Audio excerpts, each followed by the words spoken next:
Waalaikumsalam. Bismillahirrahmanirrahim. Assalamualaikum warahmatullahi wabarakatuh. Innal hamdalillah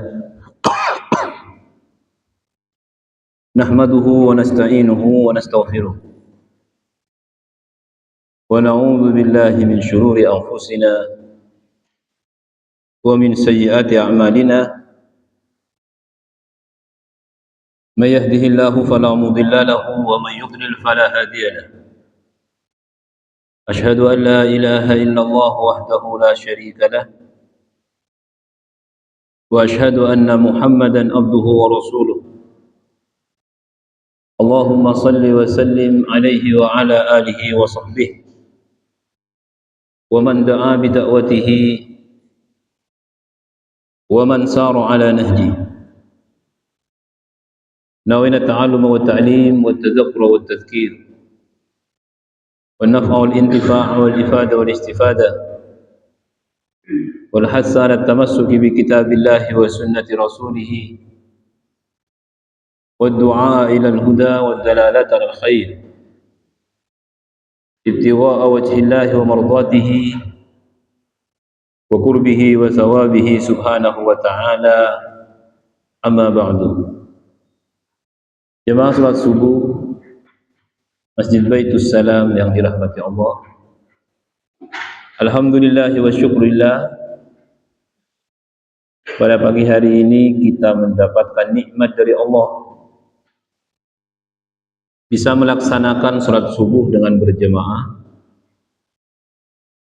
Kemudian kita isi waktu yang sangat utama ini, yang penuh dengan keberkahan ini, dengan majlis ilmu. Mudah-mudahan menjadi sebab kebaikan kita semua. Mudah-mudahan kita mendapatkan manfaat dan keberkahan dari majlis yang kita adakan di pagi hari ini. InsyaAllah kita akan melanjutkan pembacaan kitab Riyadhus Shalihin, masih dalam babul muraqabah, bab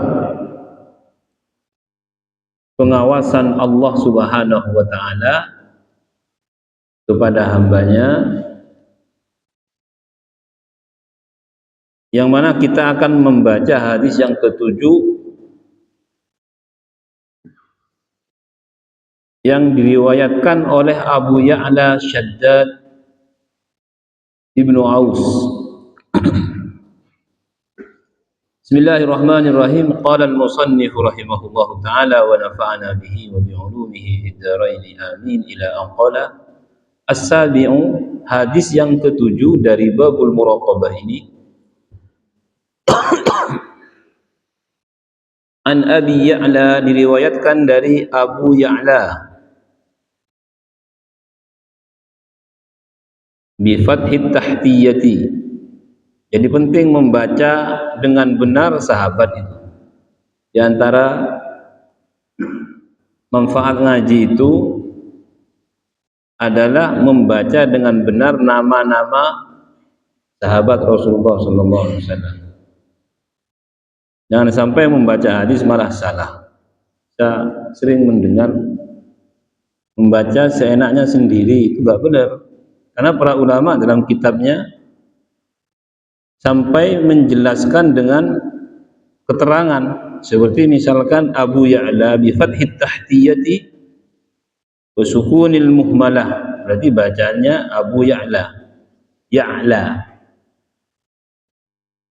Shaddad ibni Ausin, Abu Ya'la ini adalah kunyahnya, namanya adalah Shaddad bin Aus.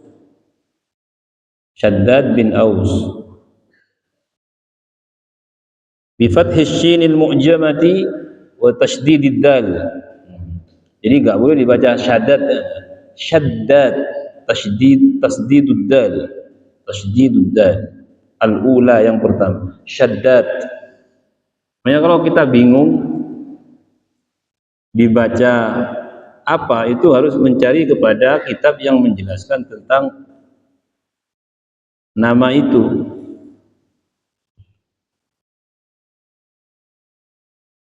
Kalau At-Tirmidzi itu banyak versi. Kayak ini diriwayatkan oleh Imam Tirmidzi. Ada yang mengatakan Tirmidzi, ada yang mengatakan At-Turmidzi, ada yang mengatakan At-Tarmidzi. Gitu. Nah, kalau seperti ini boleh. Jadi ini menjadi identitas kita. Ketika kita membaca satu nama salah, itu sudah ketahuan identitas kita itu. Sejauh mana kita menguasai hadis Nabi Shallallahu Alaihi Wasallam. Nah, ada beberapa yang memang dipertentangkan, seperti At-Tirmidzi itu At-Tirmidzi apa At-Turmuzi atau At-Tarmizi. Boleh, nggak apa-apa selama ada perbedaan.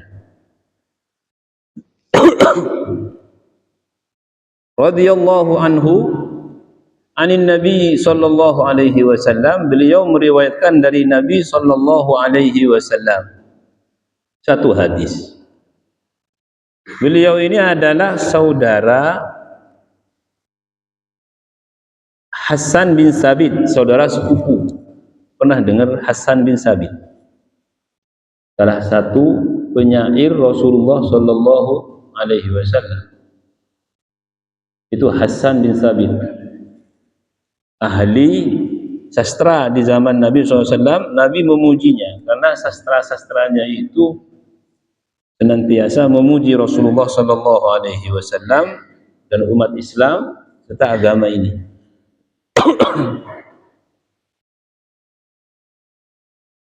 Beliau meninggal di Palestina. Abu Ya'la ini, di sahabat Nabi itu mencar setelah kekhilafan Amir bin Umar bin Khattab radhiyallahu anhu, itu banyak mencar. Ternyata terpencarnya sahabat ini menimbulkan perbedaan sampai sekarang. Di masa Umar bin Khattab radhiyallahu anhu, beliau memberikan aturan ketika jadi pemimpin itu, tegas beliau. Tak boleh keluar. Sahabat yang alim tak boleh keluar dari Madinah. Kehidupannya harus ditanggung Baitul Mal. Tak boleh keluar. Jadi yang alim-alim yang potensial itu nggak boleh keluar dari Madinah. Keluarganya dihidupi oleh Baitul Mal. Kenapa? Karena ketika ada masalah itu mudah untuk mendapatkan mufakat. Jadi di zaman Sayyidina Abu Bakar, Sayyidina Umar ini tidak banyak terjadi perselisihan antara sahabat, tidak banyak. Karena ada perbedaan langsung kumpul. Mulai ada perbedaan itu setelah masa Umar bin Khattab radhiyallahu anhu. Kalau Quran itu dikumpulkan masih ada beliau sebelumnya. Sayyidina Utsman itu hanya melanjutkan. Ini kan mushaf Utsmaninya yang sekarang ada itu mushaf Utsmani. Saya pernah ditanya itu, Ustaz, sahabat itu gimana kalau belajar bawa mushaf? Ya nggak ada mushaf. Di zaman Nabi itu nggak ada Quran kita bawa ini taruh dalam tas, nggak ada. Nggak ada Quran tuh nggak ada. Masing-masing punya di rumahnya. Ada di tulis di pelepah, ada di kulit, ada di batu. Di masa Sayyidina Umar hanya satu, namanya Mushaful Imam. Beliau meninggal pegang oleh putrinya Hafsah. Baru di masa Sayyidina Utsman itu dikumpulkan sahabat, masih bisa dikumpulkan ahli Quran itu, karena mudah sekali mengumpulkan, masih ada di sekitar Madinah, dikumpulkan, ditulislah 5 manuskrip. 5 manuskrip pun 5 saja mushaf.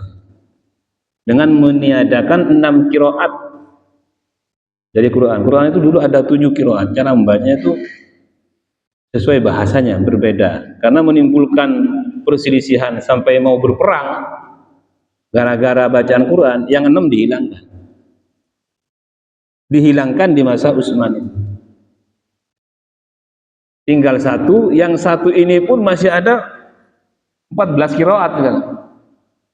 10 qiraat, 7 qiraat. Tapi jumhur mengatakan, dan kita ikuti yang dikatakan oleh mereka, yang mutawatirah itu 7 saja. Ini dari satu qiraat semua.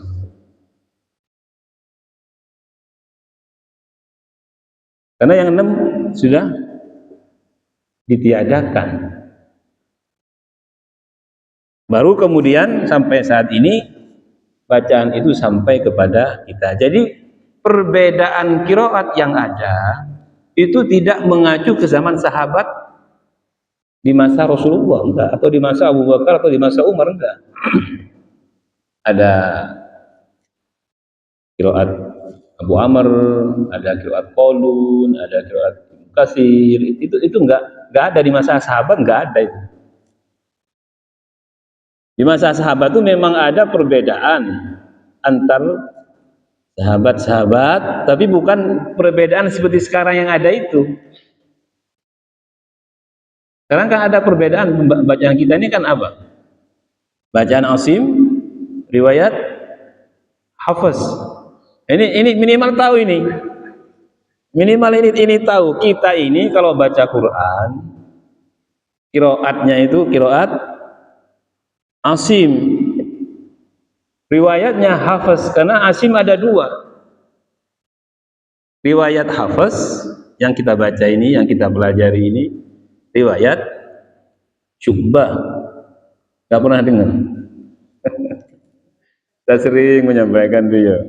Gak apa-apa lah, kita nggak tahu kira, tapi minimal kalau ditanya, Pak sampean baca Qurannya metode apa, qiraatnya ikut siapa?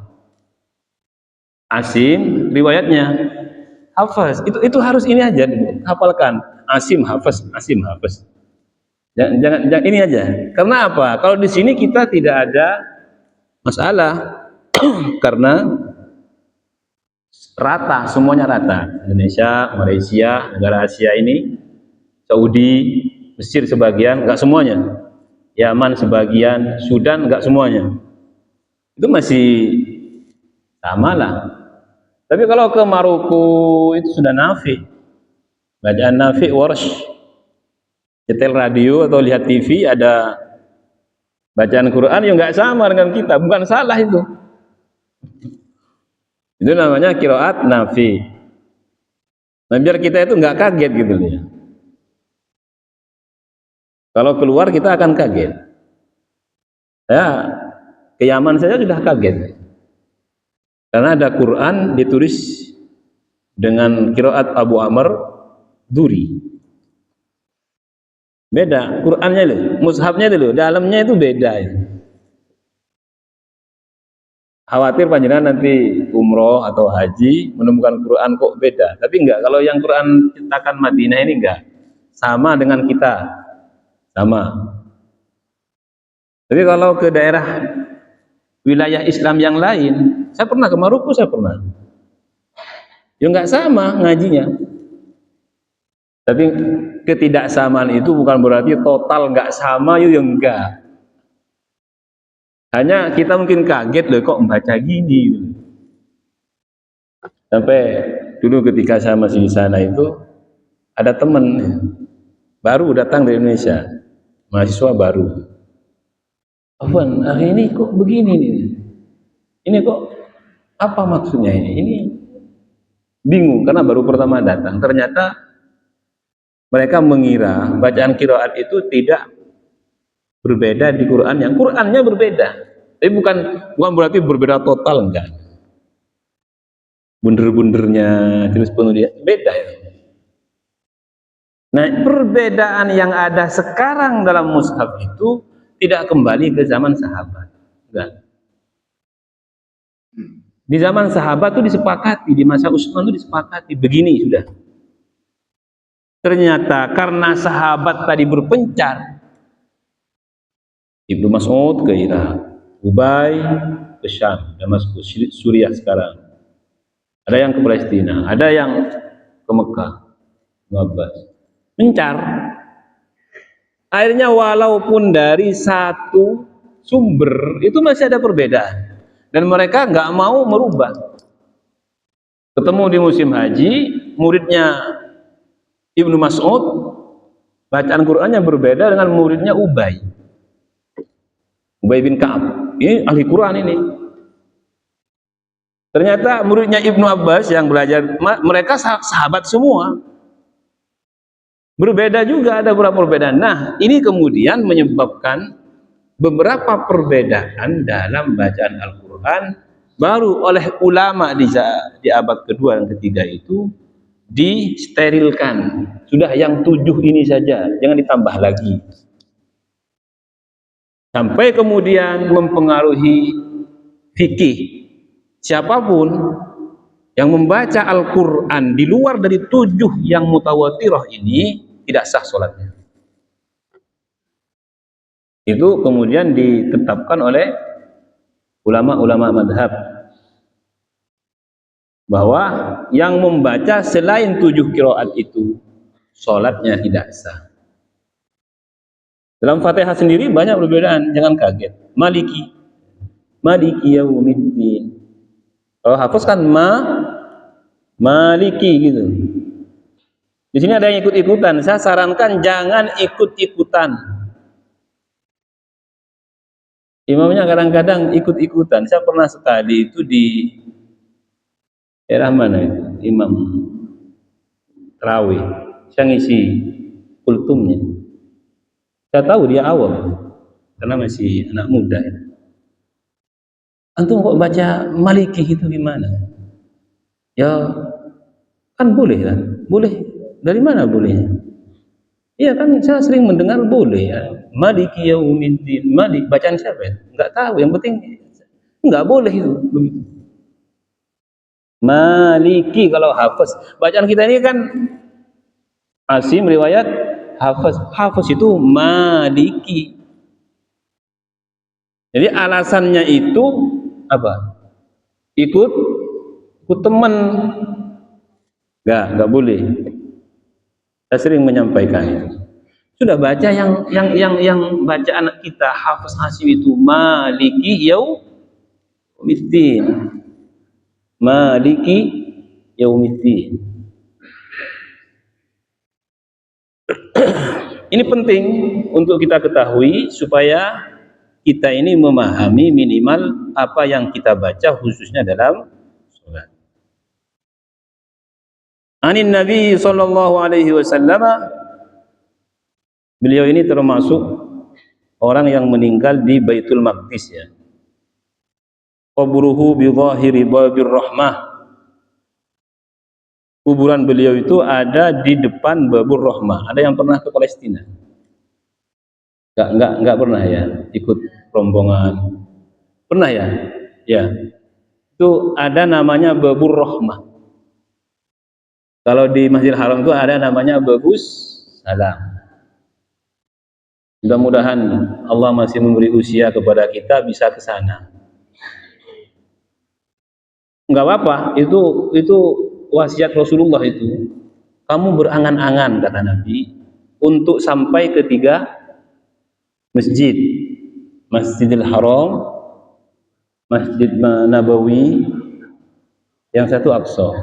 Ya, ini Haram Nabawi ini alhamdulillah saya sudah nyampe. Tapi angan-angan saya semakin ini, karena semakin tua saya khawatir nggak nyampe ke Baitul Maqdis ini. Mudah-mudahan panjang umur. Gampang kok ke sana itu. Saya tahu kalau 2 tahun ini karena konflik tadi. Banyak dulu teman-teman yang sampai ke sana banyak. Walaupun dijaga melewati pos-pos orang-orang Israel ini. Mudah-mudahan setelah gencatan senjata ini yang menjaga orang Islam. Ya bertanya itu kan yang jaga itu orang Israel, berarti diblokade. Mudah-mudahan ini ada harapan bahwa selama gencatan senjata ini ada beberapa perubahan kebijakan untuk Palestina. Mudah-mudahan kita digampangkan oleh Allah Subhanahu wa taala untuk lewat sana, transit. Minimal kita pernah melaksanakan apa yang diinginkan dan dianjurkan oleh Rasulullah sallallahu alaihi wasallam. Nah, ada sahabat namanya Abu Ya'la Syaddad bin Aus yang dikubur di sana. Di Babur Rahmah katanya. Allah alam, saya nggak tahu juga di mana tempatnya. Bakin ilal ana, sampai sekarang masih ada. Sampai sekarang masih ada. Qala Abu Ya'la Syaddad bin Aus radhiyallahu anhu berkata, al-kayyisu man dana nafsahu. Al-kayyisu orang yang berakal, man dana nafsahu ay hasabaha wa mana'aha mustaladzatiha. Man dana nafsahu, yang mengevaluasi dirinya. Tanda kebaikan akal seseorang, khususnya kalau sudah usianya sudah senja. Usia senja itu anggaplah usia pensiun. Dan rata-rata yang hadir ini insya Allah usia pensiun. Yaitu sering-sering evaluasi diri. Evaluasi diri itu muhasabah. Hasabah artinya muhasabah. Saya ini bagaimana saya ini? Tapi jangan sampai suudzon. Biasanya semakin tua itu semakin banyak suudzon. Kemarin saya Jumatan di Al-Hikmah Gayung Sari. Jadi hotel di situ. Keluar Jumatan itu dikejar oleh orang Arab. Ustaz, saya punya penyakit. Tak kira penyakit tumor apa? Syafakallah katanya. Menurut Allah menyembuhkan panjenengan. Oh bukan, penyakit was-was kan. Usianya sekitar, termasuk pendiri, karena dengan Baroja itu, Abdul Qadir Baroja itu dulu bareng-bareng berjuang mendirikan Al-Hikmah. Saya itu was-was kenapa Pak? Setiap beribadah muncul di hati saya itu bisikan, ibadahmu itu enggak diterima. Itu sampai sekarang. Itu penyakitnya. Saya katakan, kita ini sampai mati pasti ada kewaswasan dari bisikan setan, pasti. Semakin baik akidah seseorang, semakin ada bisikan-bisikan untuk menyesatkan dirinya. Makanya kita ini semakin baik dalam beribadah, dalam berakidah, jangan semakin tenang. Karena kalau semakin tenang, kita akan mempercayai bisikan setan ini, kemudian kita mempercayainya, meyakininya, sehingga apa yang kita sampaikan adalah satu kesesatan. Saya katakan, itu tidak akan hilang. Nah, cara kita menghadapi itu dengan meyakinkan diri kita bahwa apa yang kita lakukan dari ibadah ini pasti diterima oleh Allah. Tergantung was-wasnya di mana. Cara melawan was-was itu adalah melakukan kebalikannya. Itu obatnya. Cara menyembuhkan penyakit hati itu melakukan kebalikannya. Itu caranya. Kalau kita sombong, kita harus memaksakan diri tawadhu gitu. Itu kata ulama begitu. Kalau kita suka ngomongin orang, gibah ya. Kalau nggak gibah nggak puas itu. Kita sadar itu gibah. Ngomongin orang. Caranya belajar diem. Belajar mendengar. Jadi penyakit kita itu obatnya adalah lawannya. Nah, kalau kita mendapatkan atau ditimpa penyakit was-was tadi, caranya adalah melawan. Hilang nggak bisa. Sama was-was i'tiqad seperti yang dialami orang tadi. Itu kan suudzon kepada Allah. Cara mengobatinya lawannya suudzon apa? Husnudzon. Diterima gitu. Ada orang umroh.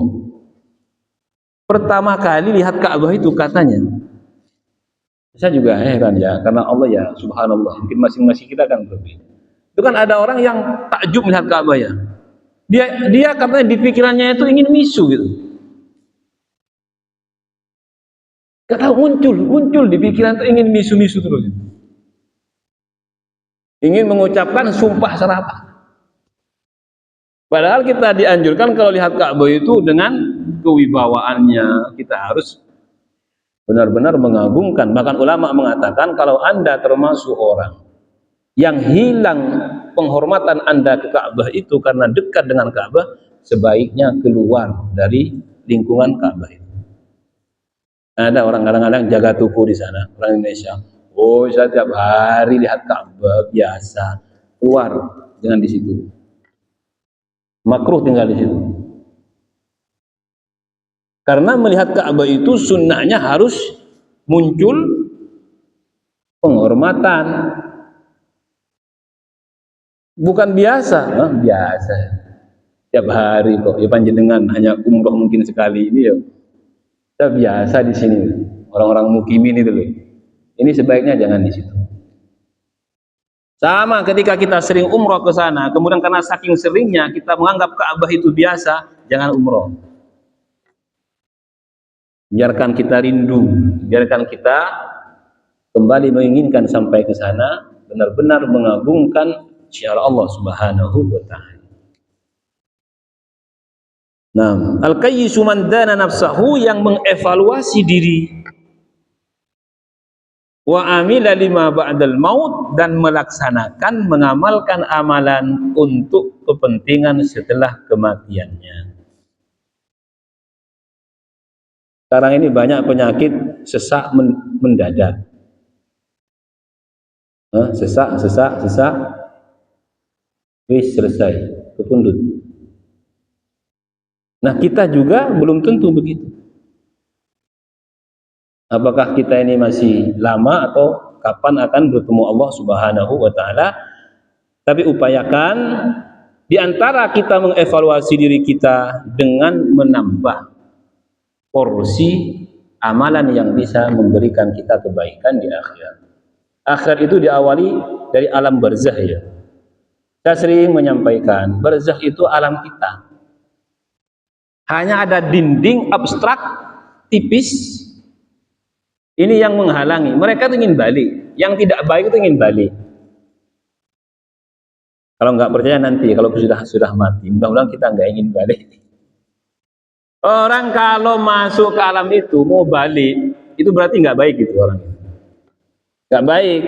La'alli a'malu salihan fima taraktu, kalla, kata Allah. Mudah-mudahan saya atau mungkin saya bisa kembali untuk melakukan amal kebaikan, tidak sekali-kali. Innaha kalimatun huwa qailuha wa min waraihim barzakhun, di hadapan mereka ada barzakh. Jadi istilah alam barzakh itu ya dari Quran ini. Wa min waraihim barzakhun, di hadapan mereka ada barzakh, dinding. Barzakh itu dinding tapi enggak terlihat. Ila yaumi yub'atsun, dinding itu ada sampai hari kebangkitan. Berarti kita itu ingin balik. La'alli a'malu shalihan, untuk melakukan amal soleh. Tapi enggak bisa balik karena ada dinding tadi. Berarti mereka dengan kita ini sekarang sejalan masih hidupnya, hanya dibatasi dinding tadi. Beda alam tapi satu periode mas, satu periode. Orang yang selamat gak mau balik kecuali syahid. Orang-orang yang mati syahid itu saja yang mau balik. Karena kita ini mungkin gak mati syahid, ya mudah-mudahan termasuk yang gak mau balik.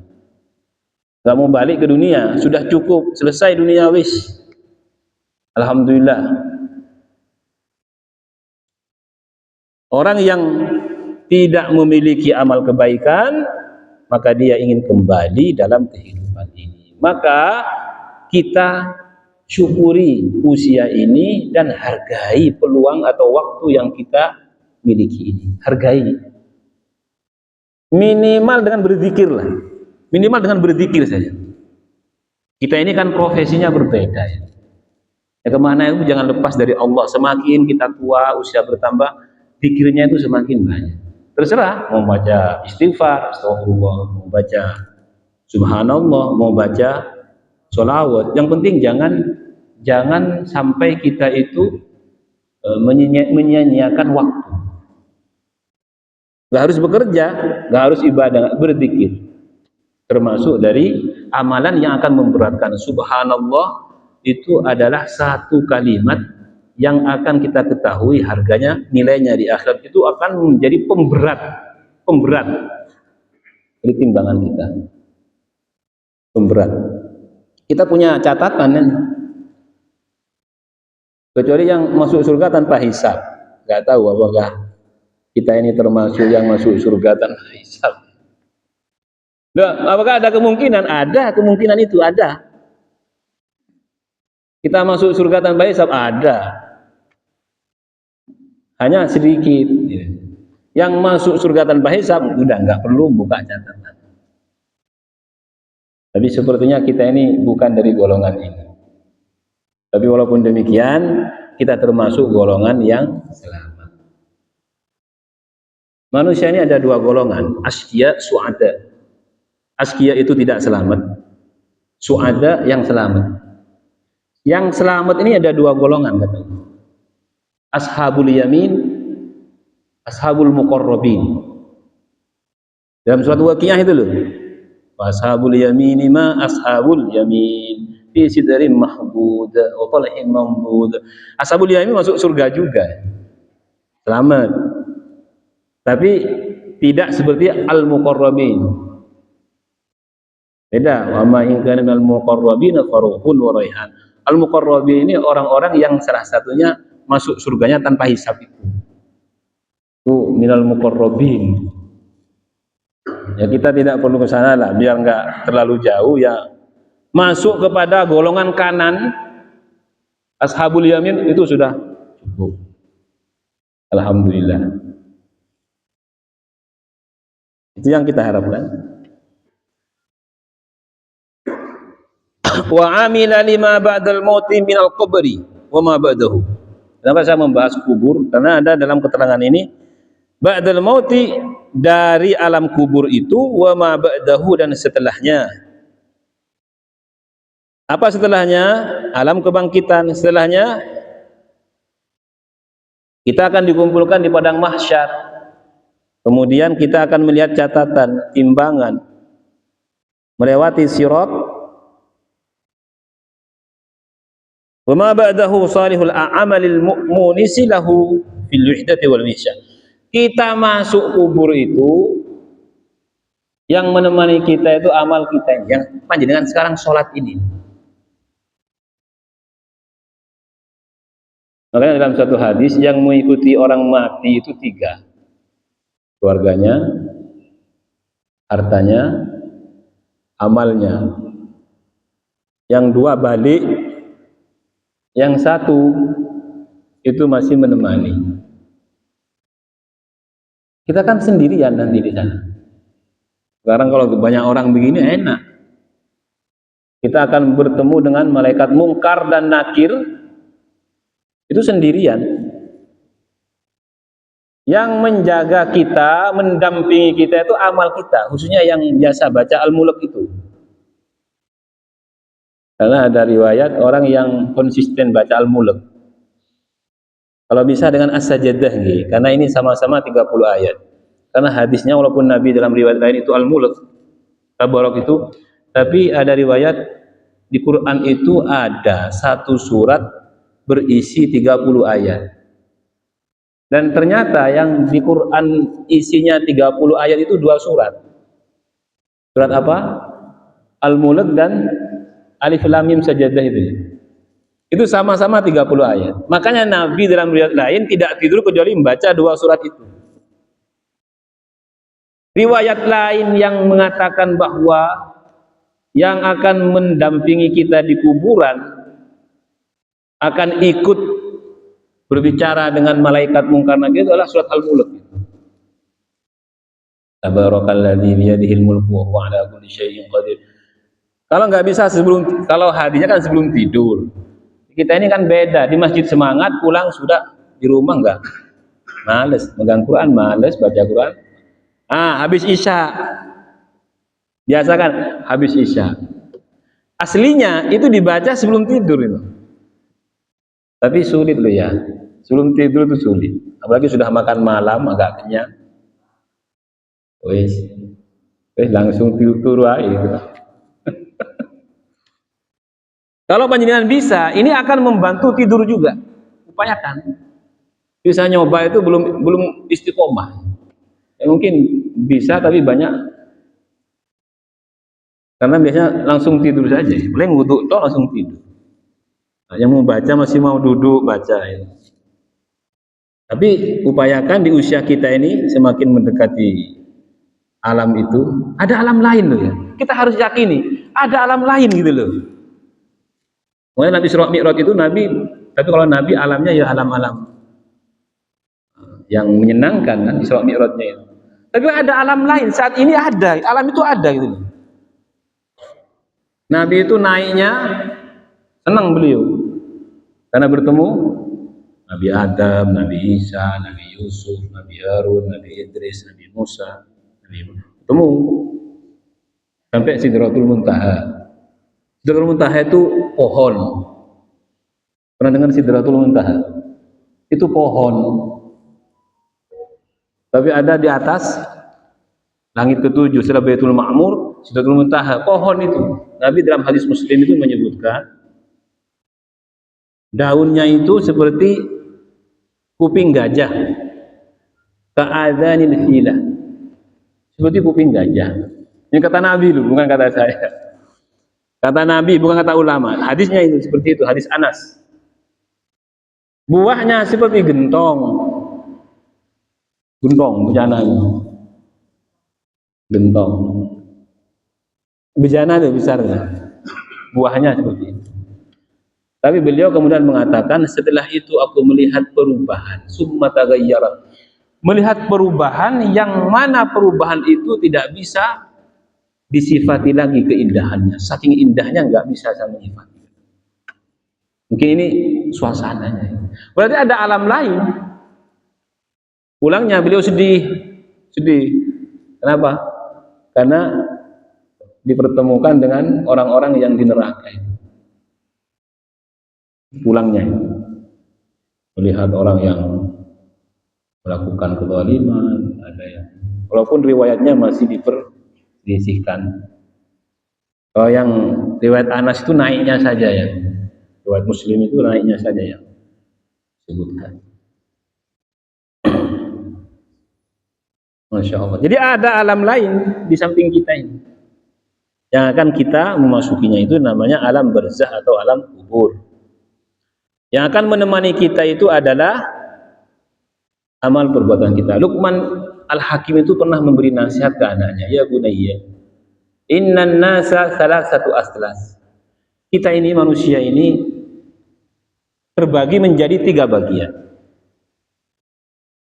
Sulusun yang sepertiga lillah, itu milik Allah. Sulusun li nafsihi wa sulusun lidud.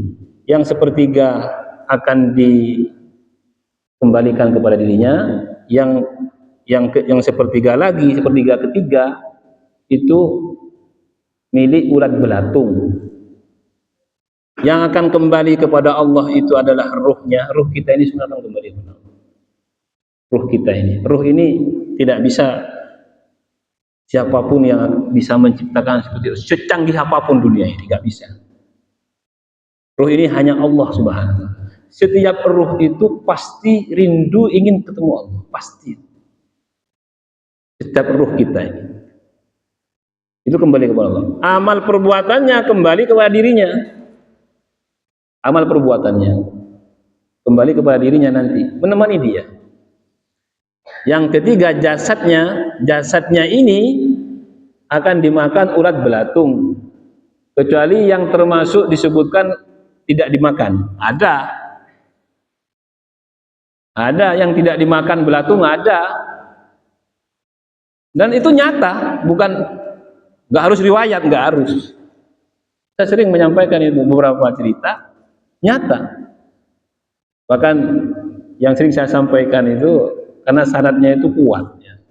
Tadi diceritai oleh salah seorang yang meninggal sekarang, Dr. Tauhid Monokromo itu. Dia punya kerabat dia. Itu perempuan digali sudah 3 tahun atau kurang lebih 3 tahun, masih tetap ya. Kering. Badannya itu kering, nggak bau.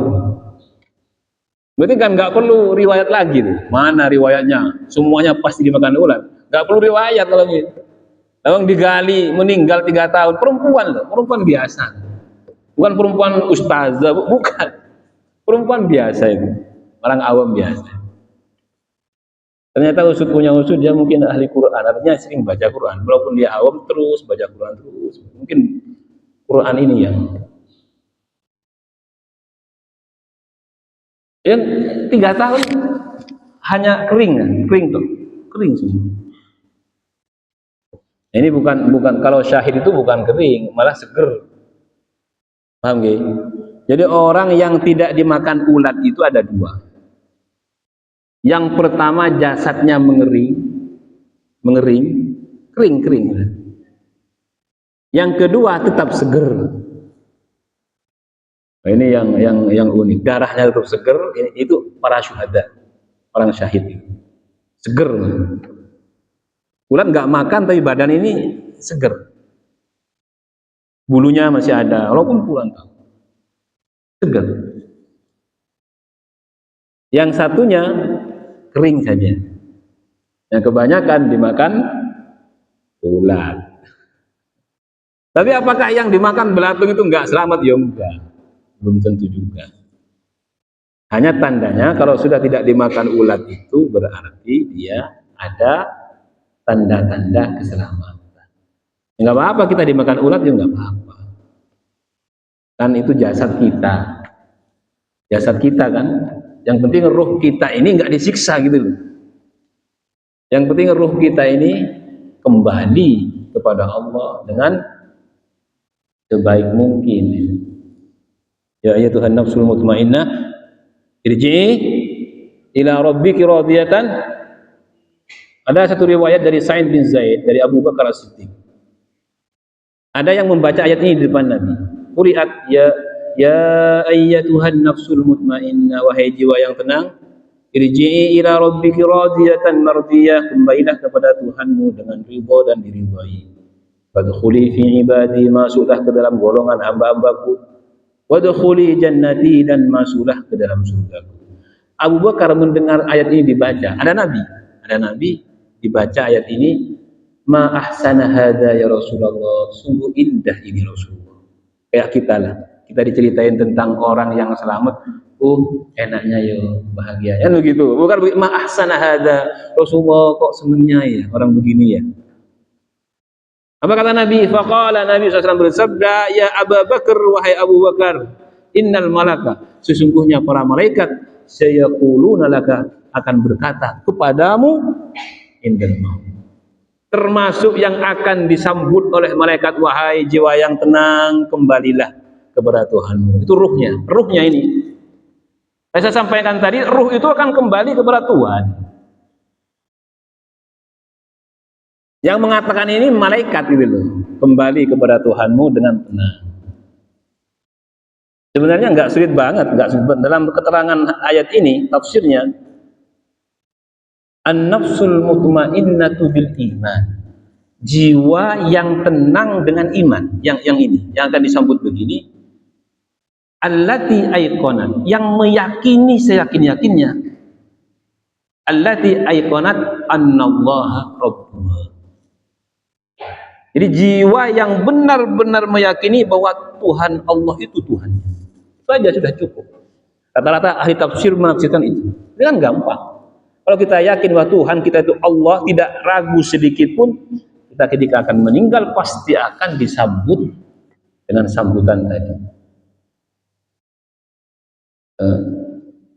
Saya ingat ada pertanyaan, enggak, di mana itu? Ustaz, ada orang meninggal, padahal ustazah, alhamdulillah, tapi dia misu-misu. Kapan ya? Kemarin tuh, saya ngisi kajian atau orang baik meninggalnya misu-misu. sumpah serapah.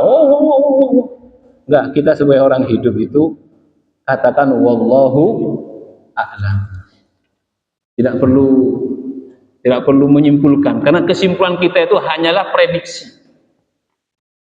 Hanyalah prediksi. Tidak perlu disimpulkan terlalu jauh ya. Ini pesan saya berpesan kepada diri saya, kepada jenengan semua. Kalau ada orang meninggal terlihat tidak baik, jangan terlalu jauh untuk memberi penilaian. Bilang astaghfirullah, Allahumma amitni husnul khatimah. Matikan aku dalam keadaan husnul khatimah, itu aja. Karena kita tidak tahu itu apa yang terjadi. Saya pernah membaca dalam satu kitab, ada orang soleh itu meninggalnya berat, bukan karena apa? Karena Allah ingin membersihkan dosa dia sebelum bertemu. Kayak orang banyak dosa, kita ingin bertemu dengan raja yang raja di raja, kita banyak kotoran, kan suruh mandi dulu kan, mandi dulu, bersihkan.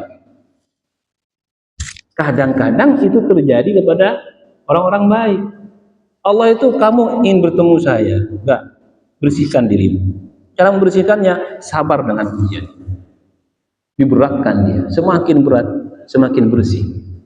Ketika bertemu Allah, bertemu dalam keadaan diampuni oleh Allah.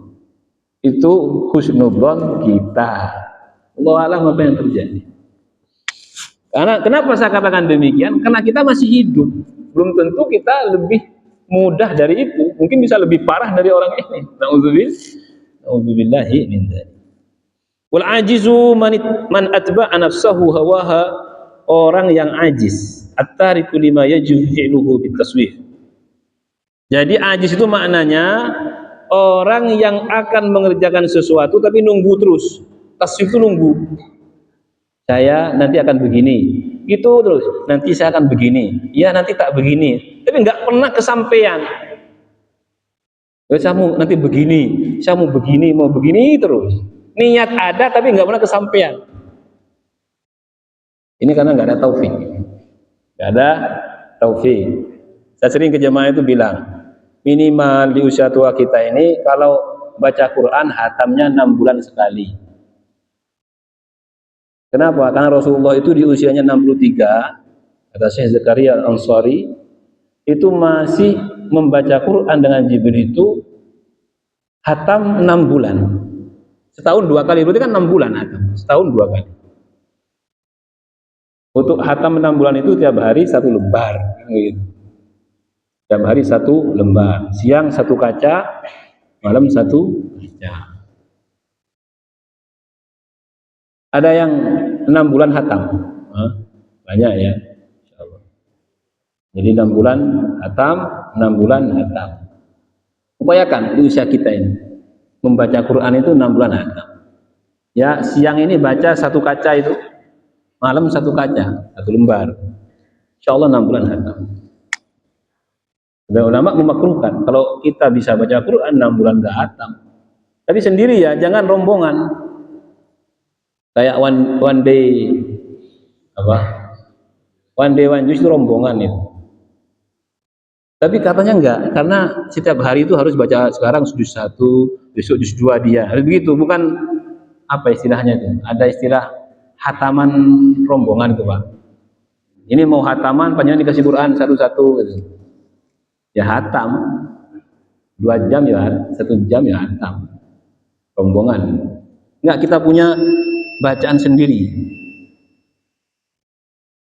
Ulang aja cuma adma nafsu hawaha, hawa nafsunya, hawa nafsu itu keinginan kita. Wa tamanna 'ala Allah, dengan itu dia masih mengharapkan keselamatan. Makanya evaluasi diri ini, lihat, tidak ada manusia nggak ingin selamat, nggak ada, Pak, nggak ada. Tanya semuanya. Yang jahat itu tanya. Orang jahat itu tanya, ingin selamat apa enggak? Ya mesti jawabannya ingin selamat. Enggak ada orang enggak ingin selamat, walaupun jahat. Nah, tapi orang yang ingin selamat ini harus tahu diri. Makanya pentingnya evaluasi di situ. Alhamdulillah, saya sudah sholat 5 waktu dengan tepat waktu. Itu perbaiki yang ini dulu, yang baik. yang urgen itu, yang prioritas. Nggak usah yang muluk-muluk. Baru mengharap gitu loh. Oh, tiap hari kadang-kadang subuh kok. Tapi alhamdulillah ini hadir semua subuh. Mudah-mudahan subuhnya tetap demikian. Subuhnya itu kan subuh itu paling berat ya. Isya subuh. Kalau kita ingin tahu kita munafik, kita punya penyakit munafik apa enggak di hati, lihat isya subuhnya ini. Dan kalau panjenengan subuhnya semangat, bangun sebelum subuh semangat, insya Allah tidak ada penyakit kemunafikan, insya Allah. So aman lah, masih dalam kondisi aman. Wallahu a'lam bishawab. Wa Tirmidzi wa qala hadisun hasanun. Mungkin ada yang perlu disampaikan. Sudah? Tadi suara apa ya? Belum. Nah, kurang berapa menit? 12. Oh, enggak. Kalau nggak ada tak baca lagi. Ini ada satu hadis. Tak selesaikan dari bab muraqabah ini selesai, kita langsung masuk ke bab taqwa. Nah, ada yang perlu disampaikan.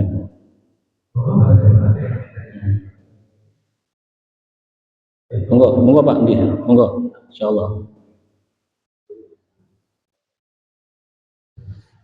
Assalamualaikum warahmatullahi wabarakatuh. Waalaikumsalam warahmatullahi wabarakatuh. Ustaz memuji tadi beliau Ustaz bahwa Al-Quran itu insya Allah ada terjemahan. Oh iya, yang tadi pertama Quran itu. Ya, Quran. Ya. Saya pernah mengikuti bacaan Paulus. Nafik berarti. Nafik ya. Di mana bacaan Paulus itu dijelaskan bahwa Quran itu, tadi saya ikut itu tahun 80 dari sudah ada Tuhan. Sebelum itu apapun kalau bisa. Di situ Quran dari satu sehingga punya murid di dalam. Setiap murid ini punya mengembangkan dalam pendidikan. Sehingga bacaan Al-Quran itu menjadi 21 agama. Itulah yang pernah saya. Jadi apalagi saya mengikuti bacaan Paulus itu tidak sampai tepat. Iya. Karena sebenarnya tugas itulah yang beda. Waalaikumsalam. Ya, dan bukan hanya di bacaan Nafi. Waras itu salah satu perawi dari Nafi. Dibaca oleh orang-orang yang berada di Maghrib, Maroko, Jazair, Mauritania. Itu Nafi semua. Saya punya guru. Ada 5 guru saya dari Mauritania. Dari Singkit, pernah dengar Singkiti? Singkiti. Singkit itu satu nama di daerah Mauritania. Singkit. Ya, ulama dari sana biasanya nanti gelarnya belakangnya Asingkiti. Kalau oleh orang Indonesia dijadikan nama anaknya. Siapa anak panjenengan? Singkiti. Ada Kiai Singkiti Jember. Singkit itu ya nama tempat. Ya Surabaya gitu loh. Ya Jawa. Ya. Memang dari sana lahir ulama-ulama dari sejak zaman Nabi Singkit. Bacaan Qur'annya Waris Nafik. Ini baca Qur'annya rata-rata hafal Qur'an rata-rata. Itu bacanya dan itu banyak periwayatannya. Banyak periwayat sampai 21 ya. Cara membacanya ininya. Ya memang berbeda dengan bacaan kita yang hafaz ini. Kalau sekarang panjenengan baca hafaz kayak kita bacanya. Iya, karena berapa tahun belajar waras? Berapa tahun belajar waras ini? Berapa tahun belajar ngaji waras ini? Hanya sampai 1 tahun. Oh, ya. Hanya mengikuti. Ya sebenarnya ya memang ada kata. Ya. Saat itu belum sampai kata. Ya. Selesai. Dan kalau di Indonesia sebaiknya kita memperdalam yang hafaz asim itu. Karena memang di sini itu bacaan orang Indonesia itu sanadnya rata-rata asim hafaz. Makanya kalau jadi imam, imamnya harus tahu diri. Misalkan saya bisa baca nafi, waras bisa. Tapi kan nggak mungkin baca di sini. Pertama panjenengan nggak akan khusyuk. Ini Ustadz baca apa ini? Ini dikira sesat. Ini Ustadz ini sesat banyak. Nggak boleh. Kalau di pondok tahfidz, monggo nggak apa-apa. Saya punya guru dulu saya ngaji beliau di daerah Sumeneb, ahli Quran beliau. Asalnya di Madinah. Beliau kadang-kadang dengan santri itu baca bacaan berbeda. Tapi sebelum takbir beliau beritahu, saya akan membaca dalam rakaat pertama dan kedua bacaan Abu Amr. Jadi kita itu sudah siap akan ada sesuatu yang berbeda gitu. Akan sesuatu yang berbeda. Dan kita sudah ngerti dan beliau tujuannya supaya santri itu tidak awam. Ya, kadang-kadang ya ada imalah juga. Duhai wal laili idza saji ma wadda'aka rabbuka wa ma qali. Itu kan. Itu juga bacaan. Terus ada yang di An-Nas itu, ternyata di Abu Amr itu mengimalahkan yang riwayat Susi. Contoh, Qul a'udzu birabbin nas, malikin nas, ilahin nas. Kalau saya baca gini kan panjenengan bingung kan. Qul a'udzu birabbin nas. Saya kira ketawa di belakangnya. Akan ketawa kan ya. Nah, ini bukan malah khusyuk, orang sholat mau khusyuk malah jadi guyonan. Saya aja pertama itu terus terang dulu pas ngaji itu, ya senyum-senyum sendiri. Oh nes, ilahin nes, lagi seluruhin nes, nama jinnati wan nes. Kan senyum-senyum sendiri. Al-Quran loh ya. Mereka khusyuk, mereka serius membaca itu. Tapi kita yang tidak terbiasa seperti itu, ada yang aneh gitu. Makanya bacaan-bacaan seperti ini yang membingungkan jemaah, yang seharusnya sholat itu khusyuk, jangan dibaca di hadapan mereka. Monggo di hadapan orang-orang yang paham, yang tidak mengganggu kekhusyukan. Makanya di Indonesia ini asim hafaz itu sudah tekuni. Itu panjenengan insya Allah menekuni itu sudah baik lah. Tajwidnya, makhrajnya, sifatnya, cara bacanya itu sudah tekuni itu. Insya Allah itu akan menjadi sebab kebaikan kita dan mudah-mudahan Allah memberikan keberkahan dalam bacaan kita, khususnya bacaan asim hafaz ini. Di sini jarang ada, dipelajari itu nggak ada ya. Kalau baca asim hafaz saja belum bisa, belum bisa mau ngaji. Saya anjurkan kalau belum bisa asim hafaz belum bisa, ya sudah ini dulu pelajari, fokus itu. Ya enggak biar nanti. Karena yang akan dibaca juga ini, yang akan dibaca kita ya. Untuk pengetahuan kayak Bapak enggak apa-apa, biar enggak awam tadi, biar ada pengalaman. Monggo. Tapi insya Allah panjenengan sekarang bacanya asim hafaz ya. Ya hafaz biasa. Berarti biasa kayak kita. Nah. Baik. Monggo kalau ada yang perlu disampaikan.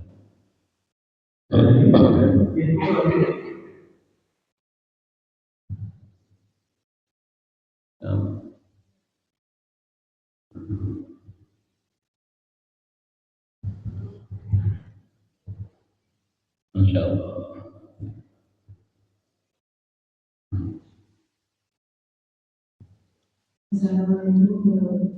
Waalaikumsalam warahmatullahi wabarakatuh.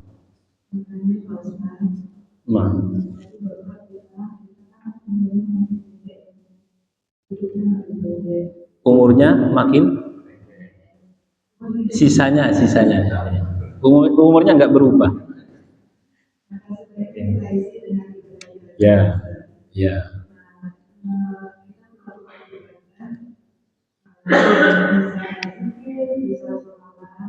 Ya.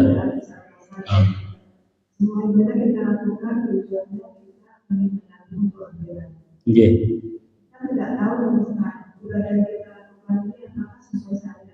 diterima. Sesuai syariat atau enggak, Ustaz? Terus karena kita melakukannya juga karena mungkin kebiasaan baru kecil, terus kemudian dari orang tua kita, Ikut-ikutan. karena dari ikut pengajian, ikut kelompok-kelompok tertentu, semua itu kan kita lakukan. Terus kalau misalnya ternyata tidak ada yang kita lakukan itu tidak sesuai dengan syariat, terus itu gimana, Ustaz? Terus bagaimana kita bisa membedakan syariat?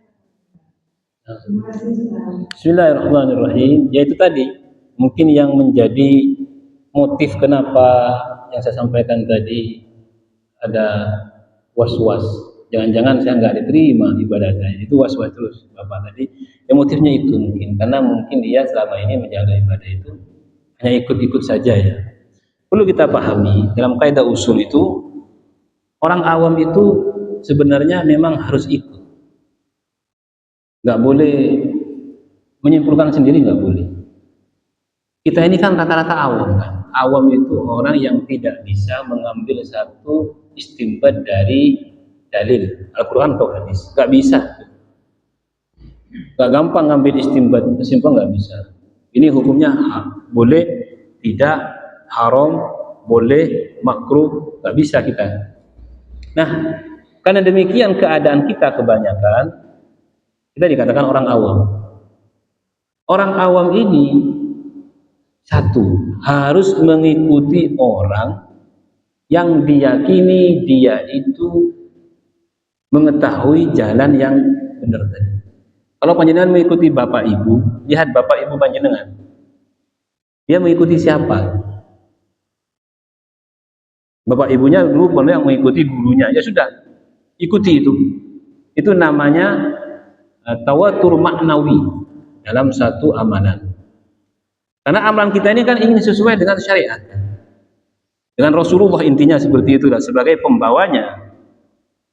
Nah orang awam ini nggak bisa belajar, nggak bisa, nggak tahu kita baca kitab kan nggak tahu, maka harus mengikuti orang yang kita yakini orang ini akan membawa kita kepada jalan yang benar.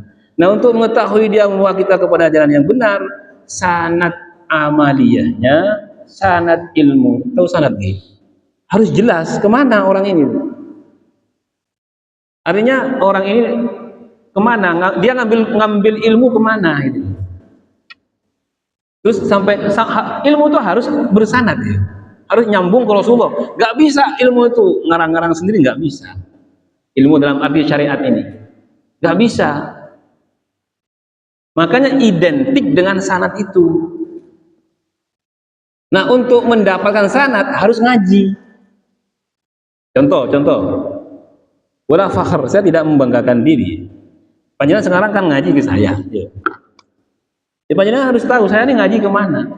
Bisa siap bertanggung jawab, di rumah ada sanad-sanad di Quran ada, sanad hadis ada, tafsirnya ada. Nanti setiap mengaji itu nanti guru kita kan kalau sudah selesai sudah ajastuka, artinya sudah mengijazahkan saya mengaji ini ke guru saya. Kamu ngaji ke saya. Ada, saya simpan. Itu pentingnya ngaji. Nah, ngaji ke orang-orang yang memiliki sanad itu penting supaya nyambung. Nah, itu tugas kita di situ. Jangan asal ngaji. Harus tahu dia itu kemana, larinya kemana itu. Karena ilmu yang dikaitkan, dinisbatkan kepada syariat harus nyambung kepada Rasulullah sebagaimana nyambungnya listrik ini. Seindah apapun lampunya, kalau nggak nyambung nggak hidup. Nah, sumber utama Rasulullah itu harus tersambung biar hidup ya. Harus. Nah, penyambung ini namanya sanad. Harus ketemu. Ini dulu muridnya siapa? Ini belajar ke ini. Ini siapa? Belajar ke situ. Itu kan jelas. Keilmuan kita itu jelas. Kalau ulama seperti Imam Syafi'i, Imam Malik itu jelas tersambung itu. Mereka ditulis kok, anfulan, haddatsana. Itu untuk memberitahu bahwa ilmu saya ini enggak sembarangan. Bukan haddatsana Google. Ada haddatsana Google. Ya, tak hadasana itu artinya saya mendapat ilmu dari Google, dari enggak. Untuk agama ini harus nyambung. Ya dari guru saya, dia belajar kemana dulu, dia dulu dapat ini, harus nyambung itu. Nah, ketersambungan ini namanya sanad. Kalau sanadnya tersambung keilmuannya, walaupun sedikit, walaupun mungkin nggak terasa apa ya mewah, nggak ini biasa. Ibaratkan kita lampunya 5 watt yang harga berapa, tapi tetap menyala. Ini lebih baik daripada yang mewah, yang dikemas demikian rupa, tapi nggak ada nyalanya. Apa gunanya? Lampunya bagus, tapi nggak nyala, mati. Nggak nyambung gitu. Lampunya biasa, ilmunya sedikit, mungkin dia dapat ilmu 1-2 kalimat, tapi nyambung, enak, tersambung walaupun sedikit. Nah, semakin baik sanadnya, semakin kuat sanadnya, semakin baik ilmu dan keberkahan yang ada dalam dirinya. Ilmu itu membawa keberkahan ya. Allahu a'lam bishawab. Jadi panjenengan mengikuti orang tua sudah benar. Tapi ya, orang tuanya lihat dulu dia ikut siap. Panjenengan kan pernah ngaji ya, kalau seorang guru, ya sudah, insya Allah itu. Makanya alhamdulillah masih ada dan banyaklah ustaz orang-orang yang memiliki sanad ilmuwan yang tersambung, masih banyak ya, insya Allah. Dan kita jangan sampai belajar ilmu ini hanya menyimpulkan sendiri, karena kalau menyimpulkan sendiri pasti bertentangan dengan salafus saleh, pasti bertentangan dengan salafus saleh, para ulama terdahulu yang telah menyampaikan ilmu ini kepada guru-guru kita sampai kepada kita. Wallahu a'lam bishawab. Monggo Pak, monggo fotol. Monggo. Nggih, nggih. Nggih.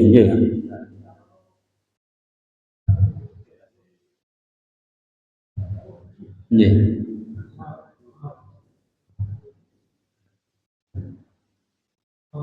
Monggo. Nggih. Ya.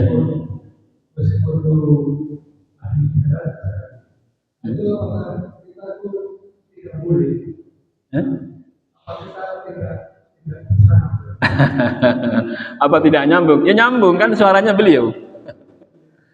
Hanya begini. Kalau ibaratkan itu lebih kuat yang hadir. Contoh sekarang ini kan ada, saya mungkin direkam ya, ada YouTube ya atau apa rekamannya. Mungkin di luar sana ada yang ikuti. Dengan panjenengan yang hadir, periwayatannya lebih kuat yang ini. Maka di situ timbul perbedaan antara Imam Bukhari dan Imam Muslim. Imam Bukhari itu ada istilahnya al-luqya, harus bertemu. Jadi harus wajah begini untuk sanadnya. Yang mana yang Muslim tidak. Dan walaupun sama-sama sahih. Kenapa? Karena pengaruh bertemu begini ini. Andai kan sama-sama cerita, ya kan panjenengan ada pengajian salah satu Ustaz Hidayah, siapa, panjenengan hadir di situ panjenengan. Nanti sama-sama meriwayatkan, saya dengar di pengajian waktu ini, dia hadir di situ. Satunya juga meriwayatkan, saya juga dengar loh, tapi ini untuk periwayatannya itu lebih kuat yang hadir. Artinya enggak dhaif lah kalau bahasa hadisnya begitu. Jadi penting, hadir itu penting. Makanya sahabat Nabi SAW itu membawa ilmu kan bertemu Rasulullah. Nah ketika para tabi'in bertemu sahabat, tidak bertemu Rasulullah, ini sanadnya sudah semakin jauh, semakin dekat sanadnya, semakin kuat dalam periwayatannya. Kenapa dalam agama ini ada periwayatan sanad? Supaya agama Islam ini tidak seperti agama lain. Injil, Taurat, Zabur nggak ada, sanad itu nggak ada. Makanya menyimpang, nggak ketahuan. Di agama kita ini Quran nggak bisa berubah, nggak bisa. Satu huruf berubah, rame. Kalau Al-Quran Allah yang mengatakan Inna nahnu nazzalna dzikra wa inna lahu hafidun. Saya jaga Quran, kata Allah, saya sendiri yang akan jaga. Kata Allah, Quran enggak ada. Kalau hadis yang menjaga ulamanya namanya ulama tajrih ya istilahnya itu, apa namanya itu? Al-jarh wa ta'dil. Enggak sembarangan orang itu. Jarh wa ta'dil itu salah satu ulama seperti Imam Ahmad. Seperti itu di antaranya Imam Ahmad itu ulama jarh wa ta'dil mampu melihat kualitas hadis. Ini kuat, ini enggak kuat. Enggak sembarangan orang. Jadi hadis itu sekarang kita mengenal ada hadis sahih, ada hadis hasan, ada hadis dhaif. Itu semata-mata untuk menjaga keautentikan agama ini. Gak bisa apa dengan ini kata Rasulullah. Hati-hati, Rasulullah mengatakan, "Man kadzaba 'alayya muta'ammidan falyatabawwa maq'adahu minan nar." Yang mengatakan sesuatu dinisbatkan kepadaku dan itu bukan aku yang mengatakan, dia sama saja menempatkan dirinya di tempat neraka. Jadi boleh dengan saya punya acara di setiap Senin itu di Suara Muslim, kajian tafsir. Saya punya acara di kajian Muslim jam 5 sampai jam 6 setiap Senin. Ganti Pak Rumrowi, beliau meninggal, saya diminta mengganti beliau. Ya apakah panjangnya kalau ikut tafsir itu nanti sanadnya juga tersambung? Ya nggak apa-apa, tapi yang di depan saya ya lebih kuat. Artinya boleh kita, artinya masih tersambung selama kita meyakini yang menyampaikan itu adalah orang yang kita yakini. Masih nyambung, sanadnya masih nyambung. Tadi itu dari Libya. Satu sama itu dari Mesir, Maroko. Jadi ada memang sangat penting. Dan mudah-mudahan kita ini yang kita lakukan ini ya tersambung lah saja kita. Dan tidak perlu ruwet, nggak perlu kita ini ya Allah jangan-jangan ini was-was tadi. Sudah, insya Allah apa yang kita lakukan ini sudah sesuai. Sudah sesuai dengan tuntunan Rasulullah Shallallahu Alaihi Wasallam. Adapun perbedaan itu ada, tapi bukan perbedaan dasar. Kayak subuhan, mau kunut, mau nggak kunut, ya itu kan bukan perbedaan dasar. Imam Syafi'i ya kunut, yang 3 imam madhabnya yang nggak kunut kan begitu. Ini nggak perlu bertengkar gara-gara itu. Mau jahar Bismillahnya, mau sir, nggak ada masalah. Kenapa? Malah Imam Malik nggak wajib Bismillah itu. Imam Malik. Imam Ahmad dibaca wajib tapi sir. Imam Syafi'i keraskan. Bismillahirrahmanirrahim. Sesuatu seperti ini sebenarnya bukan ada di waktu-waktu terakhir. Dari dulu ya sudah ada. Nah, kalau di Al-Falah itu ya enggak. Memang ada Dewan Syariah namanya biar seragam ya wis. Bismillahnya disir. Itu aturan takmiriyah. Jadi ketakmiran memberikan aturan itu. Jadi hal-hal seperti itu bukan perbedaan-perbedaan yang kemudian mencederai sanad, bukan. Malah itu menguatkan sanad. Panjenengan kalau kunut, berarti kan guru panjenengan dulu kunut. Yang enggak kunut berarti ikut yang enggak kunut. Mereka sudah punya sanad yang sama nih, nyambung kepada Rasulullah SAW. Bukan begini. Yang kunutan nggak punya sanad, yang nggak kunut punya, nggak bisa. Bukan masalah ini. Ya, yang saya sampaikan tadi, sahabat itu berpencar, murid-muridnya berbeda, tapi semuanya murid sahabat. Kalau murid sahabat, Nabi mengatakan ashabi kan lucu. Sahabat itu sudah mendapat petunjuk semua. Sahabat itu bukan sembarangan. Sahabat itu label dari Allah kepada orang-orang yang memang sudah ditakdirkan menjadi sahabat Nabi. Gak ada sahabat munafik itu gak ada. Nah, sebenarnya lagi ketika kita harus diri meyakini diri bukan orang biasa. Nah, terus kemudian setelah kita tahu bahwa yang kita yakini itu ternyata tidak benar. Enggak apa-apa, silahkan. Tapi jangan menyimpulkan sendiri, harus mengikuti seseorang. Mengikuti orang yang kita anggap itu alim gitu loh. Harus itu, jangan menyimpulkan sendiri. Jangan begini, dibandingkan, oh ini yang benar, ini yang salah. Bahaya. Bahayanya apa? Bingung. Kalau mati dalam keadaan bingung susah. Kayak kita ikut para sholihin, orang-orang yang punya senat tadi, insya Allah matinya nggak akan bingung. Bingung, pasti bingung, tabrakan, pasti bingung. Ya, seperti itu. Jadi misalkan dengan orang tuanya berbeda, nggak apa-apa. Orang tua saya begini, Ustaz, saya mau begini, monggo. Tapi penjelasan jangan ngarang sendiri. Penjelasan ikut siapa gitu loh. Oh enggak, saya ikut fulan ini. Oh monggo nggak apa-apa. Apakah kita ngaji harus mengikuti dia? Ya nggak harus mengikuti. Karena ada kesamaan, kayak kita ngaji hadis ada kesamaan. Tapi ada perbedaan yang nggak perlu mengikuti, nggak perlu.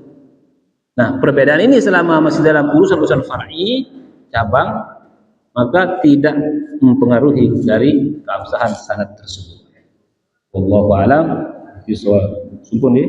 Subhanakallahumma wa bihamdika asyhadu an la ilaha illa anta astaghfiruka wa atubu ilaik. Wassalamualaikum warahmatullahi wabarakatuh.